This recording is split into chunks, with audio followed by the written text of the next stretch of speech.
हरिओम श्रीराम अंबज्ञ। माझं नाव नरसिंह पाटील, उरण उपासना केंद्र, नवी मुंबई, उरण। मलाच माझ्या नोकरीबद्दलचा अनुभव तुमच्यापर्यंत शेअर करायचा आहे। आज जी माझी काय काया वाचा म्हणे काया पलटी झालेला अनुभव आहे। म्हणजे माझी कुवत नसताना सुद्धा मला या हुद्द्यावर बापूने आज आणून ठेवलेले, त्याबद्दल मला आलेला हा गोड अनुभव मी तुमच्यापर्यंत शेअर करत आहे। मी 1999 साली ते 2000 मध्ये गेटवे डिस्ट्रिक्ट पार्क या कंपनीत एक कामगार म्हणून लोडिंग अनलोडिंगच्या स्वरूपात काम करायचो। काही वर्षांनी मला त्याचा त्रास व्हायला लागला, कारण लोडिंग अनलोडिंगचं काम असल्याने शारीरिकदृष्ट्या माझे शरीरसुद्धा थकत गेलेलं होतं।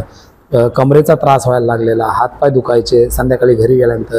अशातही मला एक आशेचा किरण बापूंनी दाखवला होता, तो म्हणजे इंडियन नेव्हीची भरती निघाली होती 2011 साली। 2011 सालच्या भरतीला मला एक व्यक्ती मिळाला होता। त्याने सांगितलं, मी तुझे 100% काम करतोय, एवढे पैसे भरायचे आहेत, पण तुझा परफॉर्मन्स मात्र चांगला पाहिजे।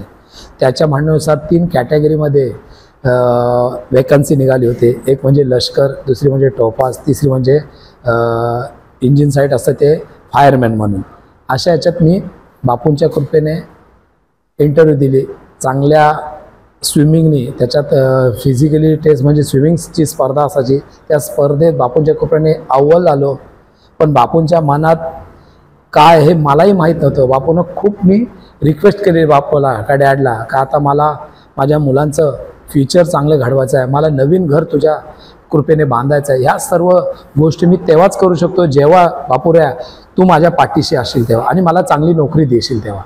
11 वर्ष उलटून गेली जुन्या नोकरीत गेटवे डिस्ट्रिक्ट पार्कला।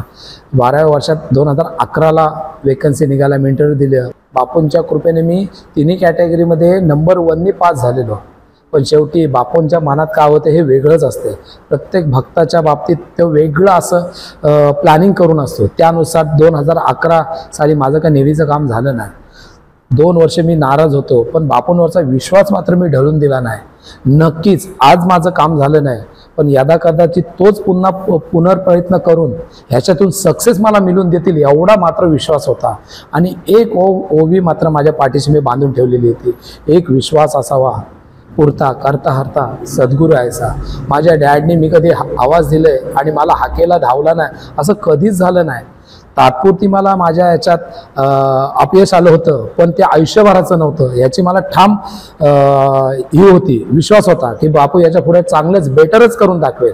तसा तो दिवस उजाडला 2012चा। आणि 2012 साली पुन्हा ह्याच कॅटेगरीमध्ये मी इंटरव्ह्यू दिली, तरीसुद्धा त्या कामात मला अपयश आलं होतं।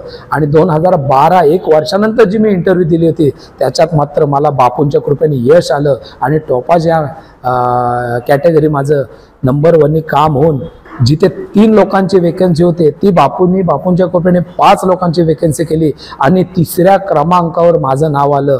मी रात्री 12:15 मला ही बातमी कळली, तेव्हा मात्र बापूंचं पहिलं मिसेसला सांगितलं, असं असं झालंय, आपलं काम झालेलं आहे, लिस्टला नाव आलेलं आहे, पहिलं बाप्पाचं तोंड गोड करूया। अशा रीतीने घरची जी साखर, तेवढ्या रात्री काय गोड धोड नव्हतं, साखर होती ती बाप्पासमोर मांडली आणि बाप्पाला विनंती केली, माझ्या इथून मेहनत करून घेणारा पण तूच आहेस, आणि मेहनतीचं फळ देणारा पण सद्गुरू आहे तूच आहेस। अशा रीतीने गणपतीच्या पहिल्या दिवशी कॉल लेटर आलं।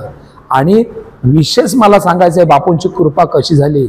100 लोकांतून टॉप 1 येणारा स्विमर त्याचीच निवड करत होते, आणि ती बापूंनी तेवढ्या लोकांच्यात माझी निवड केली। 1/11/2012ला माझं नोकरीवरचा पहिला दिवस, आणि त्याचं पण योगायोग बापूंनी प्लॅनिंग वेगळ्या रीतीने केलेलं होतं। ते काम माझ्या पदरात पाडून दिलं, आयुष्यभराची सेंट्रल गव्हर्नमेंटची नोकरी माझ्या पदरात दिली।